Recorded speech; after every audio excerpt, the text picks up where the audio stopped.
My name is Clarissa Morgan. I'm 63 years old. And 3 weeks ago, I buried my husband of 38 years, Edward. We built this house together, raised our children here, watched the seasons pass through the kitchen window, shared late-night talks in this living room, and planted roses in the backyard every spring. But on a quiet Tuesday morning, with the funeral flowers still wilting in their vases, the calls began. "Mom, we need to talk about the house," my son Brian said, not bothering with small talk. His voice was firm, familiar. The same tone he used when asking for money in college, only now he wasn't asking. He was telling. I stood in my kitchen, the coffee going cold in my mug, the one that says "World's Best Grandma," a gift from my granddaughter Catherine, but nothing felt familiar anymore. Not the mug, not my voice, not even my reflection in the hallway mirror. And when I finally understood what Brian and my daughter Danielle were planning behind my back, when I realized their kindness was just strategy, not love, something in me broke. Or maybe, for the first time, something in me finally woke up. This is not a story about revenge. It's about reclaiming your voice when everyone expects you to stay silent. About honoring the life you built, even if your own children no longer respect it. It's about what happened when my children tried to take my home, and what I did instead. The next morning, Brian called again. "Mom," he said, "Danielle and I had dinner last night. We talked about your situation. It's not sustainable. That house is too big for you. It's time to think about next steps." I held the phone against my ear and stared out the kitchen window, where the herb garden Edward and I once tended had grown wild. I hadn't touched it since the funeral. "There is no mortgage," I said flatly. A long pause. Then that dismissive laugh, sharp and cutting, the same one his father once used, though Edward had always used it with warmth. Brian's version held no affection. "Mom, you don't need to pretend. Dad's pension can't cover all your medications. We're worried." They weren't worried. They were circling. He launched into a pitch like it was a business deal. He and his wife wanted to buy a new place, a colonial on Maple Street. Danielle was struggling with Catherine's college fund. "If we sold your house," he said, "it would be a win-win." A win-win, for them. "And where would I go?" I asked. "That's the great part," he said brightly. "Danielle has that finished basement. You'd have your own entrance, your own bathroom. It's cozy. And..." He made it sound like an upgrade, not a demotion. "That basement floods every spring," I said quietly. "It's been fixed. And you'd have Catherine to keep you company when she's home from college. Maybe help with meals. You know how Danielle struggles with that." I didn't respond. Because I remembered Thanksgiving last year, how I was seated downstairs alone while the rest of the family dined upstairs. I remembered how Danielle didn't call after the funeral, not once. Brian continued, undeterred. "Lisa's cousin Gregory is a realtor. He has a cash buyer. Quick close. We could wrap this all up in a month. Start fresh." He said it like he was doing me a favor. Like erasing 3 decades of memories and marriage was just another line item on a checklist.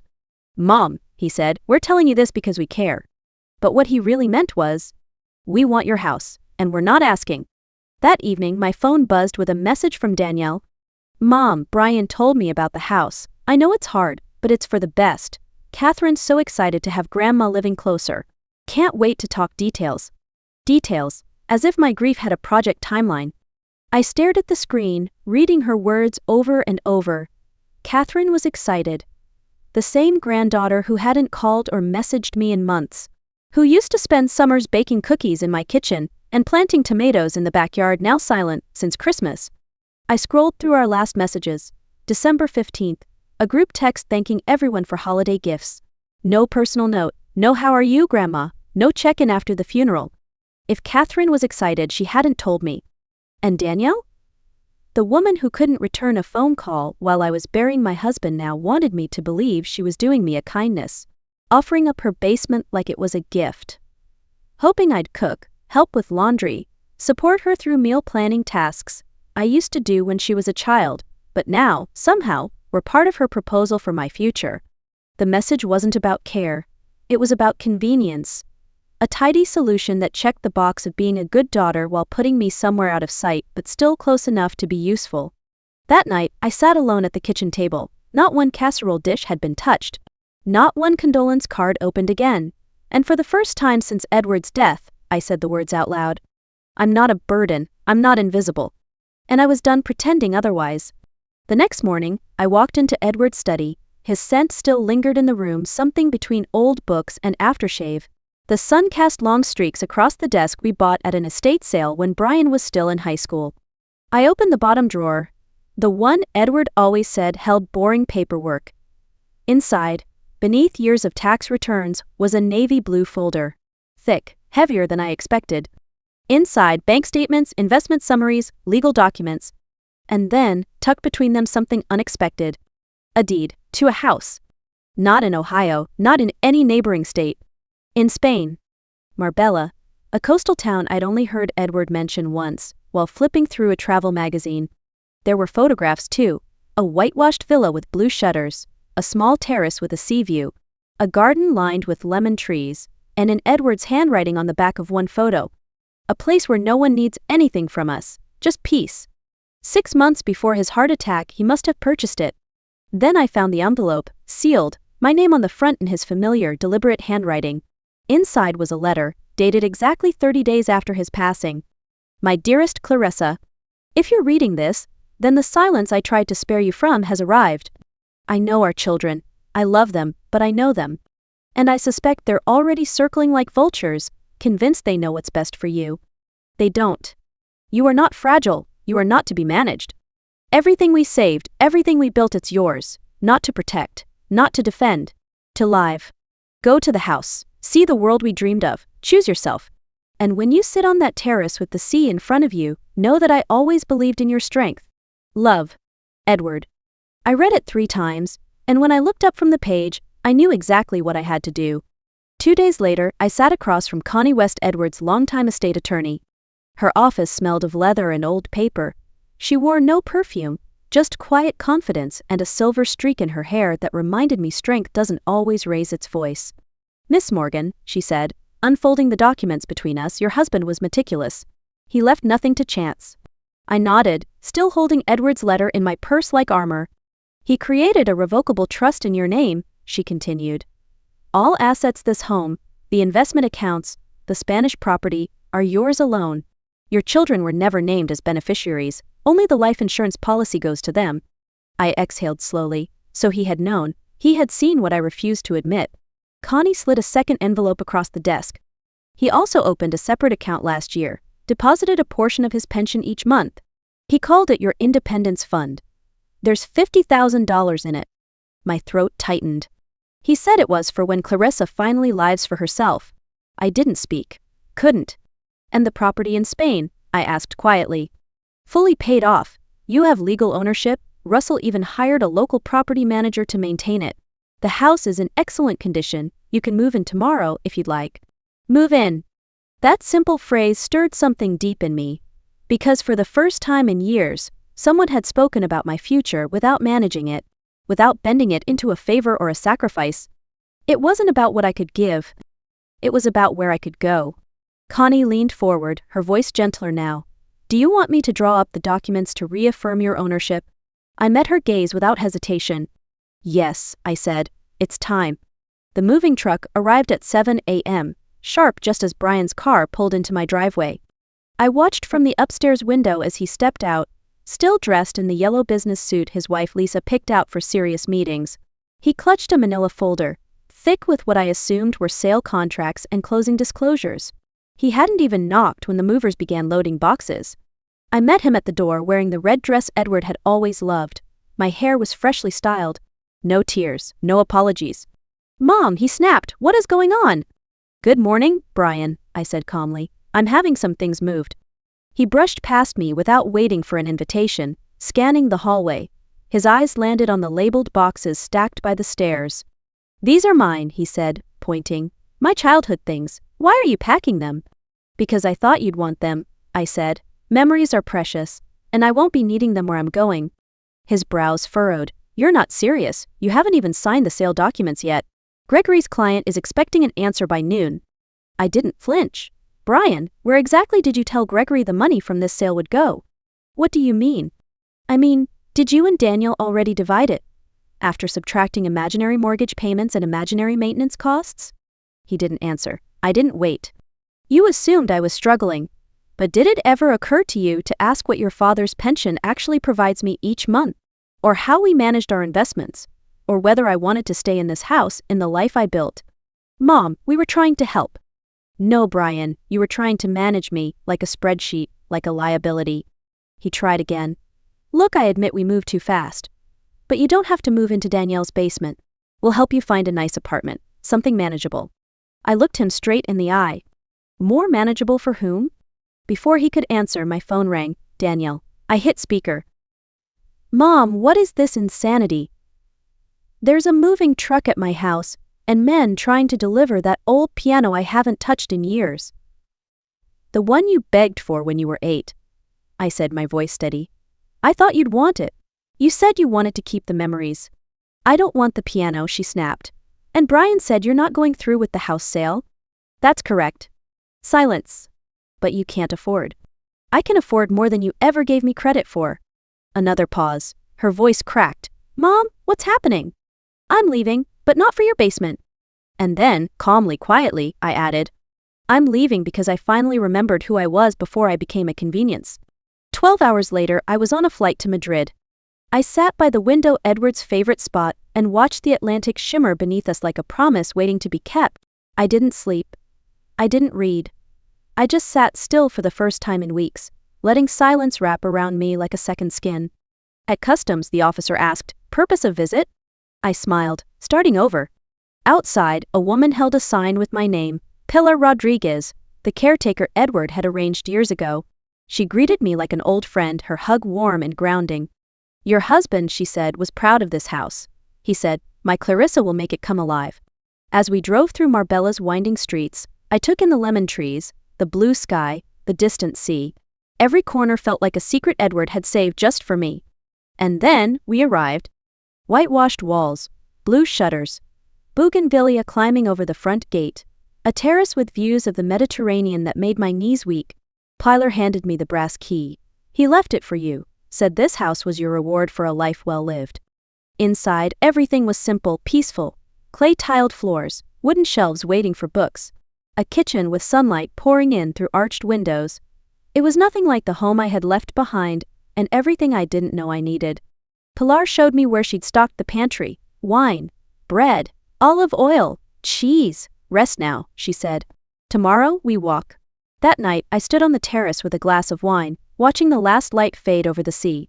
The waves below crashed against the rocks in steady rhythm, like a heartbeat reminding me I was still here.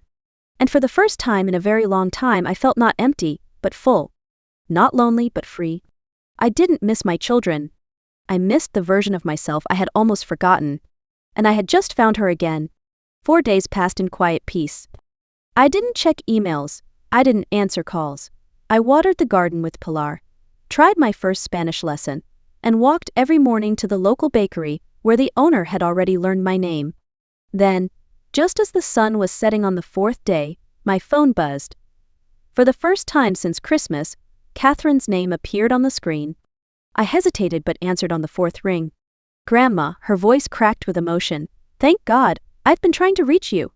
There was urgency, but also something else, shame. I just found out, she continued. Mom told me you'd been sending money for college. All this time, she never said it was from you. Her voice broke. Why didn't you tell me? I leaned against the terrace rail, watching the last bit of golden light disappear behind the hills. Because I didn't need credit, Catherine. I just wanted to help. But you shouldn't have had to do it in silence, she said. I'm so sorry. I let them convince me you were fragile, that I shouldn't call too much, that you were grieving, and space was better. But all this time, I wasn't giving space. I was abandoning you. Tears welled in my eyes, but I kept my voice even. You're here now. That's what matters. Then came the words that caught me off guard. Can I come see you? I froze. Spring breaks in 3 weeks. I was supposed to go to Cancun with friends, but I want to come to Spain. I want to see the house Grandpa chose for you. I want to know you, really know you. Not the version Mom gave me? I let the silence stretch. And then I whispered, yes, come. 3 weeks later, I stood at the arrivals gate in Malaga Airport. And when Catherine walked through the terminal doors, I barely recognized her. Gone was the polished, filtered version I'd seen in holiday photos, the curled hair, the designer tote, the too perfect smile. This was a young woman in worn jeans and a plain white t-shirt, her hair in a messy bun, eyes searching until they landed on me. "Grandma," she called out and then ran. Her hug didn't feel rehearsed or polite. It felt real. Strong, like she'd been waiting years to mean it. "You look amazing," she said, stepping back. "Like radiant. Did you cut your hair?" "Just a trim," I smiled. Pilar insisted. During the drive to Marbella, she pressed her face to the window like a child, pointing at every whitewashed village, every grove of olives, every flash of sea between the hills. "This is where Grandpa wanted to bring you." I nodded. He bought the house in secret, said it was for when no one needed anything from us anymore. When we pulled into the driveway, she went still. The bougainvillea, the lemon trees, the sea behind the terrace. She looked at it all, then at me. "He knew, didn't he?" she said softly. "He knew you'd need this place." That evening we sat on the terrace eating pella Pilar had made to welcome her. The air was warm, the waves below steady. "Tell me about your life here," she said. "I want to know everything." And for the first time in years, someone wasn't asking what I could give. They were asking who I was. And they genuinely wanted to hear the answer.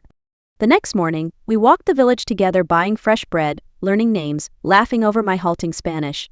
Catherine asked about my writing and I told her the truth. I'd started a memoir. Not the novel I once dreamed of, but something more honest. A story about how easy it is to lose yourself when love turns into duty. And how hard but necessary it is to take your life back. Later that week she sat across from me at the beach, toes buried in the sand. "Grandma," she said, "I think I want to stay. Not just for spring break, maybe longer. I don't want to go back to pretending." I looked at her, my granddaughter, my friend, my unexpected mirror, and smiled. "Then stay," I said. "Let's figure it out together." Because family is not built on guilt or inheritance or forced obligation. It's built on presence. On honesty. On love that asks for nothing but gives everything. If you've ever felt erased, replaced, or unappreciated by the very people you once put first, please remember this. It is never too late to choose yourself. Never too late to begin again. And never too late to be seen. My name is Mabel Donovan.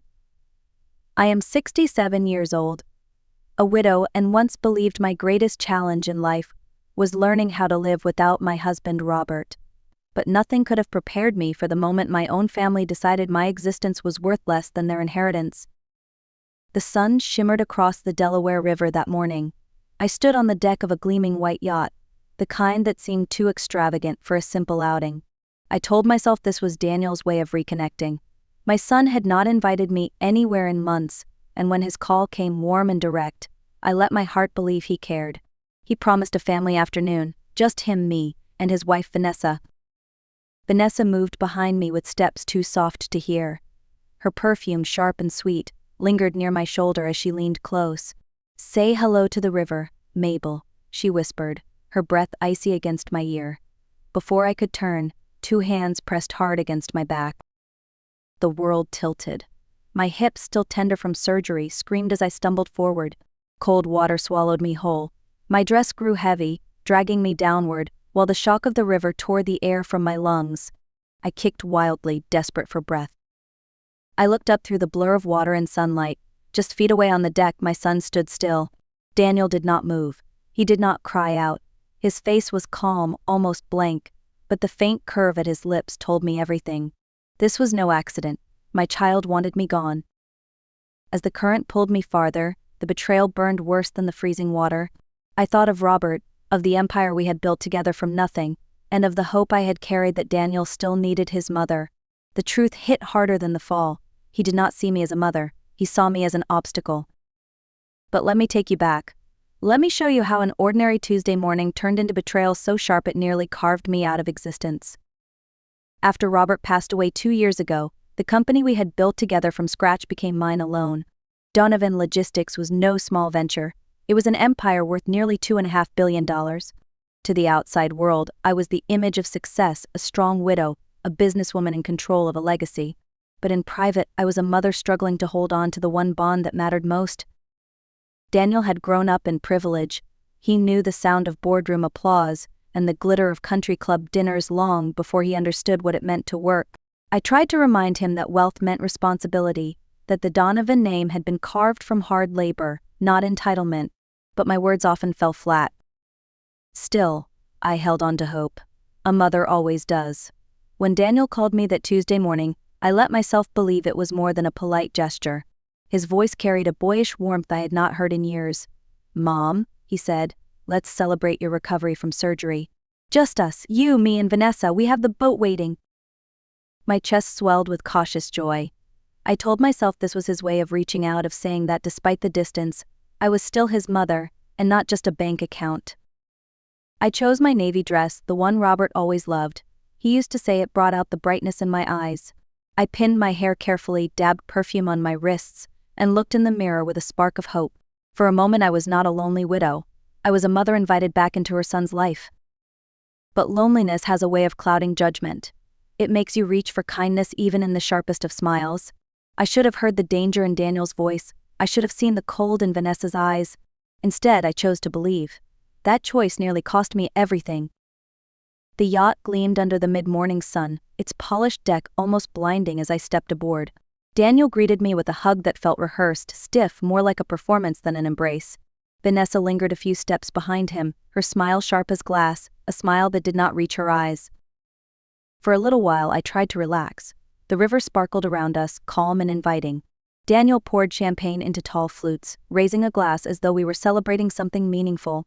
I lifted mine too, pretending not to notice the way his gaze slid past me, unfocused, as if I were not really there.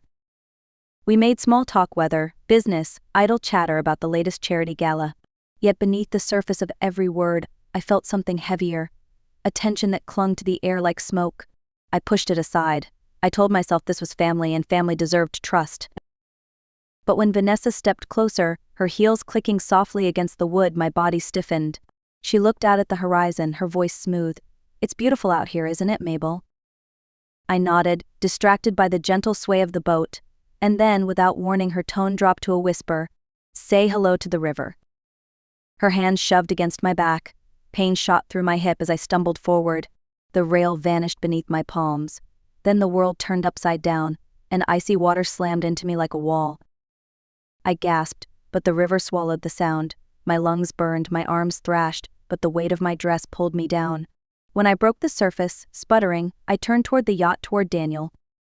He stood there, perfectly still, no panic, no shock, only that faint, cruel curve at the corner of his lips. A smile that told me everything. This was no accident. My son had chosen this. He had chosen money over blood, inheritance over love. And as the river pulled me farther away, I realized I was no longer his mother. To him, I was simply an obstacle to be erased.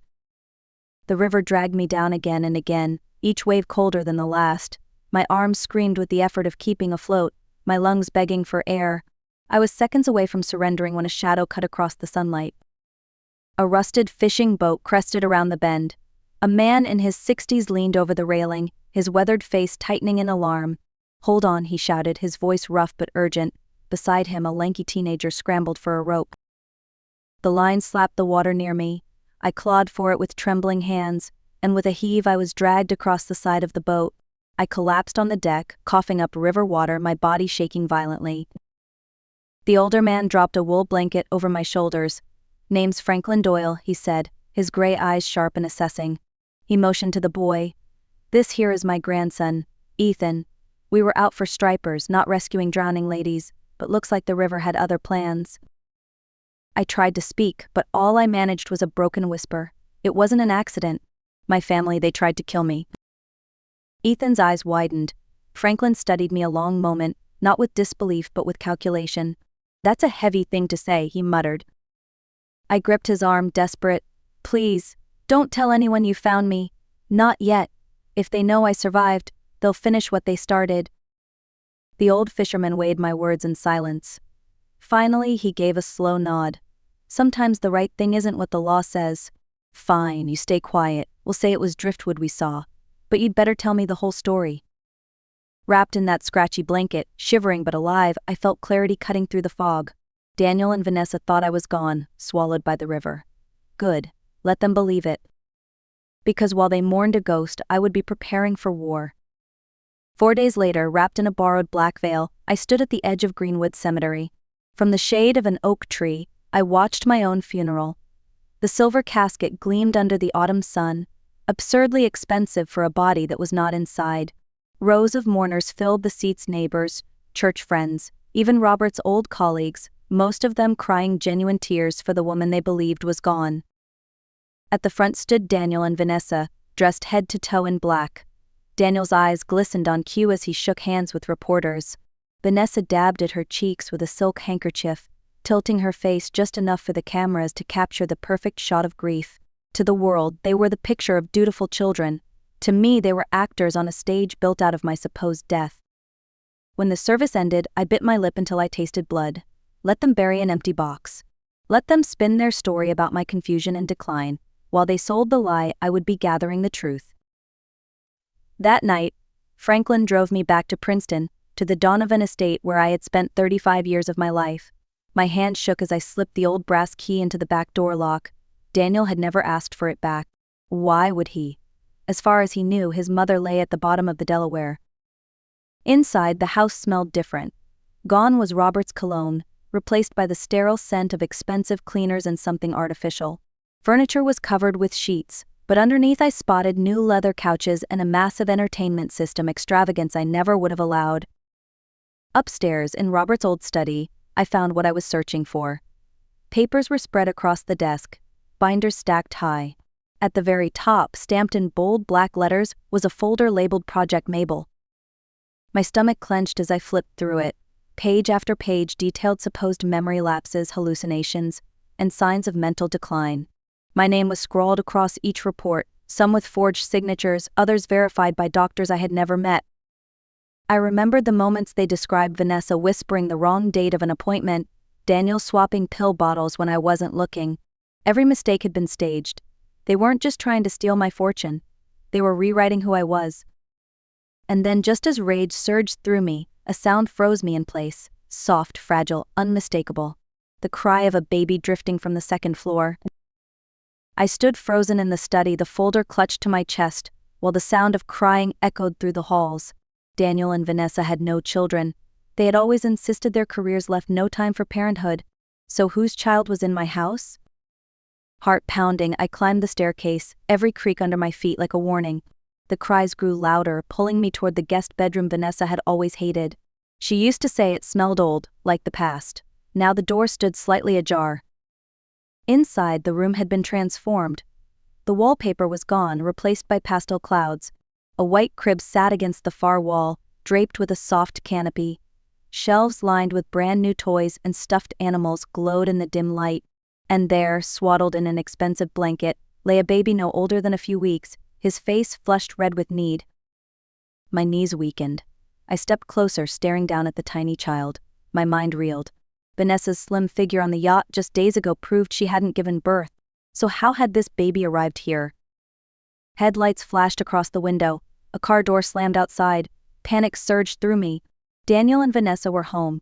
I stumbled back down the stairs, clutching the disposable camera Franklin had given me.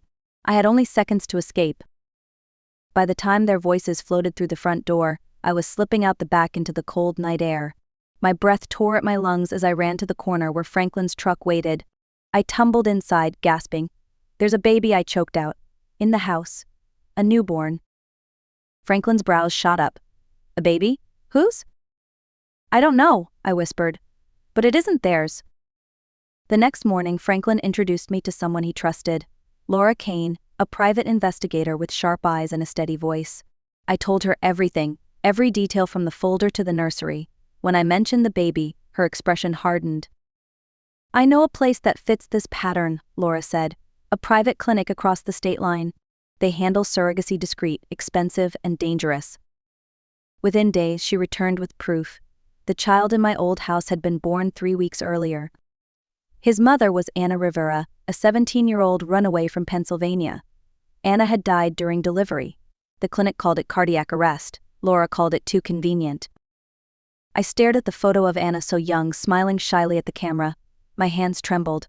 Daniel and Vanessa had not only betrayed me, they had stolen a life. The file Laura handed me felt heavier than stone. Anna Rivera's smiling face stared back, frozen in time, a teenager whose future had been traded away. My heart ached for her, but anger soon replaced grief. Daniel and Vanessa didn't have the cunning to orchestrate something this elaborate. Someone else had pulled the strings. Laura dug deeper. She traced property records, legal filings, and the so-called clinic's financial ties. One name surfaced again and again, like a shadow that refused to disappear: Claudia Mercer. On the surface, Mercer was a respected estate attorney in Newark. Her reputation was impeccable: polished suits, glowing recommendations, families praising her guidance through the difficult transitions of inheritance. But Laura's research painted a darker picture. Dozens of wealthy clients had died under strangely convenient circumstances. Widows and widowers who supposedly slipped drowned or faded quietly. Always just when their heirs were impatient for control. Always with Claudia Mercer somewhere nearby, her name hidden in the paperwork. She's not just a lawyer, Laura explained, spreading photographs across Franklin's kitchen table. She's running a network. She recruits greedy relatives, manufactures evidence of mental decline, and makes sure the inheritance path is cleared. I've tracked at least 20 suspicious deaths tied to her clients in the past 5 years. My stomach turned cold as I studied the pictures. Claudia stepping from luxury cars, shaking hands with men in tailored suits, slipping unnoticed into hospitals and private clinics, always present, never implicated. So she is the mastermind, I whispered, and my son delivered me straight into her hands. Laura pointed to a grainy photo of Claudia leaving the same clinic where Anna Rivera had died. Witnesses claimed she oversaw the birth herself. The baby survived. Anna did not. A chill ran through me. The betrayal of my son already cut deep, but this was monstrous. I was no longer fighting for my own survival. I was fighting against a machine that devoured the vulnerable and disguised murder as inheritance planning. Laura's voice was steady but grim. Claudia thinks you're dead, Mabel. She's already moving fast, pushing probate through the courts. Within weeks, your estate will be in Daniel and Vanessa's hands, and that child will be her perfect cover story. I clenched my fists. Then she doesn't know me at all. If Claudia Mercer is the spider in this web, I'll walk straight into it, and I'll tear it apart from the center. The decision came to me one sleepless night at Franklin's kitchen table. Hiding would not save me. Claudia Mercer was too powerful, too careful. If I wanted justice, I had to bring her into the open. I would make her believe I was vulnerable, desperate, and broken. Then she would talk and the world would hear it. Laura hated the plan. Franklin called it madness, but they both knew I was right. Mercer needed to see me as weak to let her guard down. So we set the trap inside the very house Daniel and Vanessa had stolen from me. Hidden recorders were placed in the study and living room, small red lights blinking in the dark. Federal agents waited quietly nearby, ready to move when the time came. I positioned myself in Robert's old armchair, the same spot where he used to read the paper every morning. My heart pounded, but my hands were steady. At 7 sharp, the front door opened. Daniel stepped inside, keys slipping from his hand when his eyes met mine. He froze, color draining from his face. Vanessa's scream pierced the silence, raw and sharp, as though she were staring at a ghost. "Hello, darling," I said calmly. "Did you miss me?" Before either of them could respond, another figure swept into the room, Claudia Mercer. She carried herself with chilling authority, her tailored suit flawless, her gaze cold and assessing.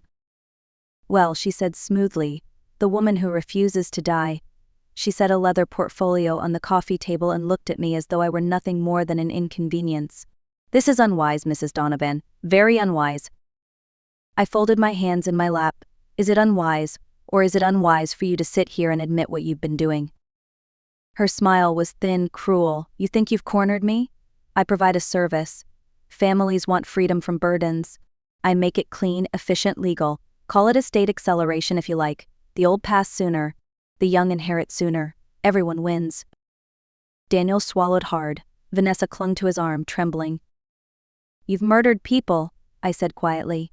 "Dozens, and tonight the world is going to hear you say it." As if on cue, the windows shattered with the crash of boots and shouted commands.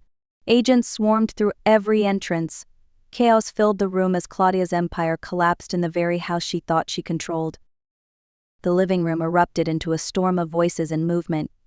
Agents in dark jackets pinned Claudia Mercer to the floor before she could reach the back door. Her leather portfolio scattered across the rug, pages of contracts and forged documents spilling out like broken wings. "Claudia Mercer," one agent barked, "you are under arrest for conspiracy to commit murder, racketeering, wire fraud, and elder abuse." Claudia's lips curled into a bitter smile, but she said nothing. She had built her life on control, yet in that moment she was nothing more than another criminal in handcuffs. Daniel and Vanessa sat frozen on the sofa, their faces pale, their perfect act of grief stripped away. When the agents turned to them, the silence was deafening. "Daniel Donovan," the officer's voice rang clear, "you are under arrest for attempted murder and conspiracy." Daniel's eyes darted toward me, filled with panic. "Mom," he whispered, his voice cracking. "I didn't mean for it to go this far." But it had. He had chosen greed over love, silence over truth, betrayal over family. The months that followed were a blur of courtrooms and testimony. Claudia Mercer was convicted on all counts and sentenced to life without parole. Her network unraveled, exposing corrupt doctors, lawyers, even a probate judge who had played their parts in her scheme. Daniel and Vanessa faced their reckoning too. Both accepted plea deals, 25 years for Daniel, 20 for Vanessa. Their wealth, their influence, everything they thought they had gained slipped through their fingers. Yet the most important battle was not in criminal court. It was in family court, where I petitioned for custody of the baby boy Ana Rivera had brought into this world. I stood before the judge, the child nestled in my arms. His eyes, dark and solemn, someone so small, studied me with quiet trust. "His name will be Samuel Rivera Donovan," I said softly. "Rivera for the mother who gave him life. Donovan for the family who will love him, not use him." The gavel struck. Custody granted. For the first time in months, I felt hope rise above the ashes of betrayal. 5 years have passed since that night. The mansion no longer belongs to Daniel and Vanessa. It is Samuel's home now, a place filled with laughter, toys scattered across the floor, and the kind of warmth money can never buy. Samuel is a bright, curious child. He asks endless questions, some too big for his age. I have never hidden the truth from him. He knows that his birth mother, Ana Rivera, was a brave young girl who wanted him to live. He knows the people who tried to raise him were not family, only thieves blinded by greed. And he knows that love, real love, is not about bloodlines but about choices. At night, when I tuck him into bed, I sometimes remember the river, the icy water, the crushing weight of betrayal, the cold hands that tried to drag me under. Those memories could have broken me, but instead they remind me why I survived. I survived for Samuel.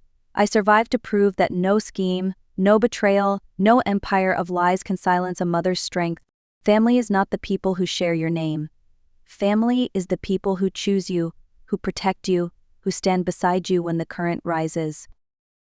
So here I am, not just Mabel Donovan, widow of Robert or mother of Daniel. I am a grandmother by choice, guardian by love, and survivor by will. And if this story touched you, if it reminded you of the strength it takes to stand against betrayal, I ask you to share it. Like this video, subscribe for more, and comment the city you are watching from. Because every time we speak these truths, we remind someone else that they are not alone, and that real family is built, not inherited. My name is Helen Harrington. I am 72 years old, and for most of my life I believed that family meant safety. My husband Walter and I built our lives around that belief. We raised 3 children in a Victorian house on Cedar Falls, a place we thought we would never leave. Our oldest, Michael, grew into a hard-working man who ran a furniture shop. Our youngest, Rachel, married an engineer and moved to Australia. And our middle child, David, gave his life in service to this country. A folded flag rests in a wooden case on our mantel, the kind of reminder that never lets you forget what you have lost. Walter kept the house standing with his own hands, fixing shingles, mending fences, and carving small birds for our grandchildren long before they were born. I tended the garden and filled the house with quilts I sewed from scraps of fabric. We built something solid and steady, but life has a way of testing even the strongest foundations. When Walter fell from a ladder one spring morning, everything changed. A broken hip, a long hospital stay, and medical bills we could not pay swallowed the savings we had. Insurance covered some, but not nearly enough. At the same time, Michael came to us desperate. His workshop was close to foreclosure, and his wife Vanessa feared the embarrassment of losing their home. Faced with a choice, we did what parents do, we gave up our own house to save his. I packed away my quilts, Walter boxed up his tools, and together we whispered to each other, "We will manage." We always have. I thought our sacrifice would keep our family together. I had no idea it would lead us to betrayal. When we moved into Michael's suburban home, I told myself it was only temporary. The driveway looked neat and new, the hedges trimmed into sharp lines. It did not feel like the garden we had left behind, but I tried to smile. Michael hugged me tightly, whispering that everything would be fine. Then I saw Vanessa in the doorway. Her smile was polite, but her eyes told a different story. She adjusted Ella's hair, straightened Caleb's shirt, and ushered us in as though we were unexpected guests rather than family. At first there were sweet moments. Ella ran into my lap each night, demanding another bedtime story. I carried my worn picture books in my suitcase just for her. Caleb admired the little wooden bird Walter carved and asked, "Grandpa, can you teach me?" Those moments lit up my heart. I clung to them like proof that our sacrifice had meaning. But shadows crept in quickly. Vanessa moved my favorite armchair into a corner of the den, as if it were in her way. She placed Walter's toolbox behind stacks of boxes in the garage, where he could not reach it without asking. At dinner she reminded us, gently but sharply, about lowering our salt or skipping dessert, though everyone else ate freely. Walter started apologizing for everything. "I'll stay out of the way," he would say when he reached for tools or offered to fix something. He stopped spending time in the garage altogether. I noticed how Vanessa lingered at the hallway when I read to the children, watching but never joining in. Our world had shrunk to one spare room, a small drawer in the kitchen, and borrowed corners. To the grandchildren, we were still Grandma and Grandpa. To Vanessa, we were obligations, tucked into the edges of her home. The first real crack appeared one night when Walter woke for a glass of water. The hallway rug, the one Vanessa had placed only days before, slipped beneath his foot. I heard the crash and ran from our room, heart pounding. Walter lay on the floor groaning, clutching his hip. For a moment I thought we were back in the hospital again. Thankfully nothing was broken, but the fright lingered. In the morning Vanessa offered a smile that felt thin and rehearsed. "Maybe it's safer if he doesn't walk alone at night," she suggested. Her words dripped with concern, but I heard the sharpness beneath them. A week later she arranged for a home safety assessment. A nurse with a clipboard walked through the rooms, checking lights and bathroom rails as if we were already patients in a facility. I stood by quietly, but when the report came back, I felt my chest tighten. Adult diapers for Walter, reduced water intake, closer supervision of daily routines. Michael muttered that it was only precaution, yet I saw how quickly Vanessa nodded, as if she had been waiting for confirmation of our weakness. After that, meals grew quieter. I kept my voice soft, careful not to invite more judgment. Walter apologized for needing help with small tasks. He stopped entering the garage entirely, the toolbox now a relic hidden behind bins. The children noticed. One night Ella asked her mother, "Why do you make that face when Grandma hugs me?" Caleb clung tighter to Walter's hand at bedtime, unwilling to let go. Children see truths adults try to hide. That night I lay awake, tears soaking my pillow. It was not the fall that broke me, but the realization that in our son's home we were no longer parents. We were burdens. It happened on a heavy July evening. I was carrying folded laundry back to our room when I heard voices drifting through the vent above the hallway. I froze. The tone was sharp, clipped Vanessa. Then Michael's deeper voice answered, hesitant. I set the basket down and motioned for Walter to join me. We leaned close, barely breathing, as their words traveled through the thin walls. Vanessa spoke first. "It's not just about space, Michael. They can't manage themselves anymore. If we get a doctor to sign off, we can petition for guardianship. Once it's approved, I'll handle their finances, pensions, savings, all of it. It will be better for everyone." My hands trembled. Guardianship, control, stripped of our independence, made wards in our own son's house. Michael's reply came low and uncertain. "I don't know, Vanessa.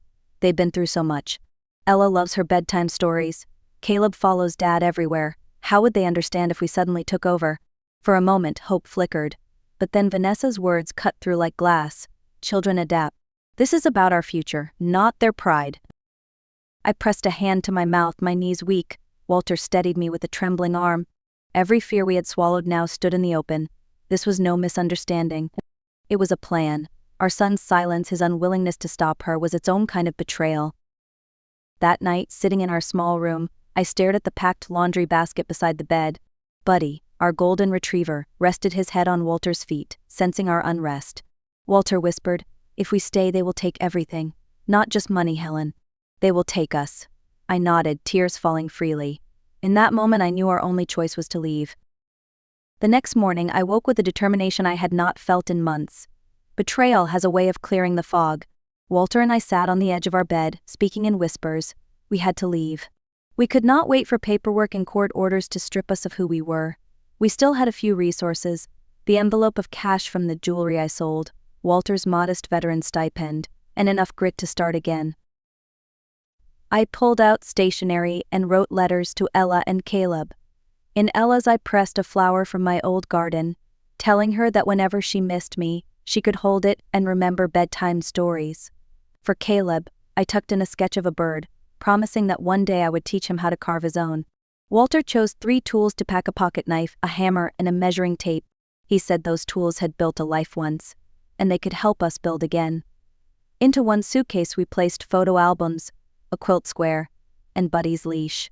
Everything else we left behind. At night we practiced moving silently. We waited until the dishwasher stopped humming, until Michael's heavy steps faded upstairs, until Vanessa's laugh grew quiet behind the closed bedroom door. Then we rehearsed our path, through the hall, past the kitchen, out the front door. Walter gripped my hand and whispered, "I would rather sleep on cold streets than watch them declare you incompetent." I looked at him and answered, "We are not weak, Walter. We are not finished, we are still us."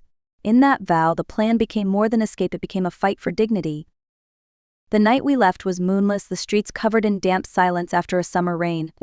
Walter and I waited until the house grew still. I slipped on my cardigan, tucked the letters for the children into the drawer of the nightstand, and touched the quilt folded at the foot of the bed one last time. Walter lifted the suitcase carefully, making sure it did not scrape against the floor. Buddy padded close beside us, tail wagging once before I hushed him with a gentle pat. Every creak of the floorboards felt like a shout. My heart pounded so loudly I was certain Vanessa would wake. In the kitchen, Walter set our house key on the counter. It was our final gesture, a silent declaration. We were not thieves, not runaways, we were leaving because we had to. He looked at me, eyes filled with both fear and resolve. "Let's go," he whispered. We stepped into the night, the cool air rushing over us like freedom itself. We hurried down the street, shoes splashing in shallow puddles, not daring to look back until we reached the corner. I turned once. The glow of the windows seemed distant already, a place that was never truly ours. At the bus station, the fluorescent lights flickered above rows of cracked plastic seats. We bought 2 one-way tickets to anywhere leaving before dawn. The clerk barely glanced at us, sliding the tickets across the counter.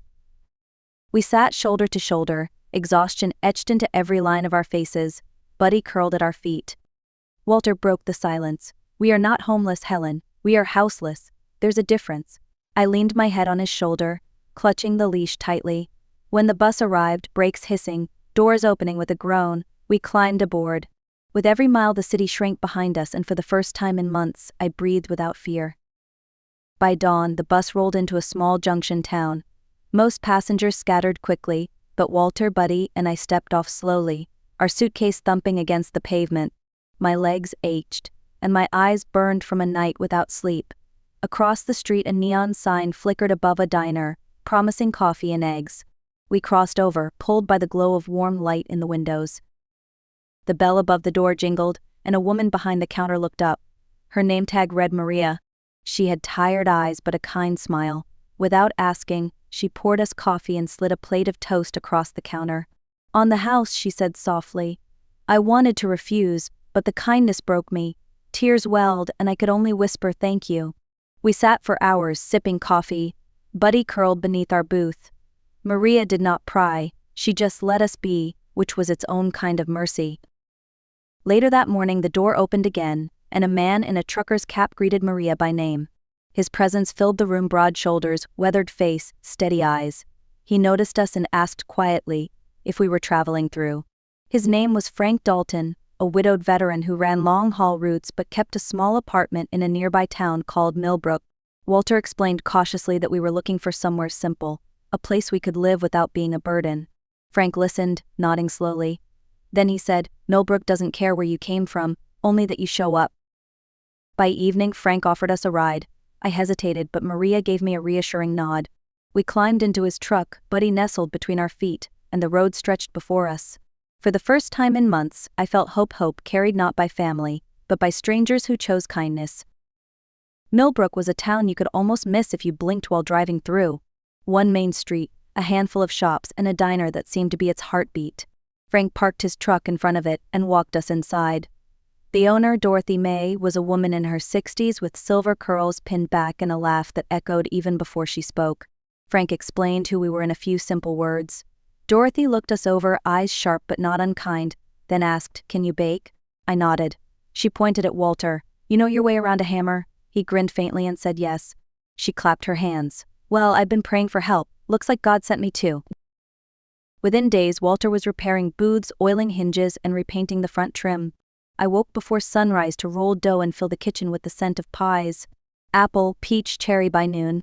Plates were empty and townsfolk asked for more. Dorothy gave us the modest apartment above the diner, small but ours. Buddy stretched out near the front door every day, greeting customers as though he owned the place. Children bent down to pet him on their way to school, and soon he became Millbrook's unofficial therapy dog. Slowly, we became part of the town's fabric. I joined a quilting circle at the library, trading scraps of fabric and stories. Walter spent afternoons with Samuel Ross, another retired craftsman, carving wooden toys to sell at the Saturday market. People greeted us not as outsiders but as neighbors. For the first time in months, I no longer felt pitied. I felt needed. Walter was not a burden, he was a man fixing what was broken. And I was Helen again, not just someone's grandmother, not someone's responsibility. I was myself. The snow was falling hard the night Michael found us. Millbrook had shut down early, and the diner's windows glowed against the storm. Walter and I were wiping down tables, ready to close when the bell over the door jingled. I looked up, expecting Frank or Dorothy. Instead, there stood my son. His coat was dusted white, his face drawn and older than I remembered. For a moment, all I could do was grip the rag in my hand as my heart pounded. Michael removed his gloves slowly, stalling. "Mom, Dad," his voice cracked. "I had to find you." Walter stayed silent, jaw clenched. I motioned for Michael to sit. He lowered himself onto a chair, eyes moving around the cozy diner that had become our home. Finally, words poured out. He admitted Vanessa had pushed hard after we left, telling neighbors we were unstable, filing paperwork to prove it. And he confessed his worst sin: he had stayed silent. He had let her speak for him. "I knew it was wrong," he said, voice breaking, "but I was afraid to fight her, afraid to lose everything. She even hid Rachel's letters so you wouldn't know she still wrote. I let it happen. And my kids, your grandkids, they've been crying for you. Ella asks for bedtime stories. Caleb still keeps the bird carving on his nightstand." His head dropped into his hands. "I don't deserve forgiveness, but I can't let them grow up thinking you abandoned them." The room was quiet except for the wind rattling the windows. I felt tears burning, but my voice stayed steady. "You broke my heart, Michael. You stood by while she planned to erase us, but you came. And that matters." Walter finally spoke, low but firm. "It is not forgiveness yet, but it is a beginning." In that storm, a fragile door cracked open. Thanksgiving came with the smell of roasted turkey drifting through Dorothy May's diner. Tables were pushed together, covered with mismatched cloths and crowded with bowls of mashed potatoes, casseroles, and pies I had baked at dawn. Walter sat at the center with Caleb leaning against his arm, while Ella clung to my hand. "I knew you'd come back," she whispered, pressing her cheek into my shoulder. My heart ached, but it was the sweetest ache I had felt in a long time. Michael served plates quietly, his movements careful, as though each gesture was an apology. He had left Vanessa and moved with the children near Millbrook. He was starting over not because we demanded it, but because he finally understood that a family built on lies cannot stand.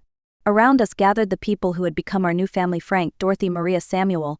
They laughed and passed dishes, filling the room with a warmth that made the scars of the past feel less sharp. As the evening settled, I looked around the crowded diner and felt something I had thought was gone forever: peace.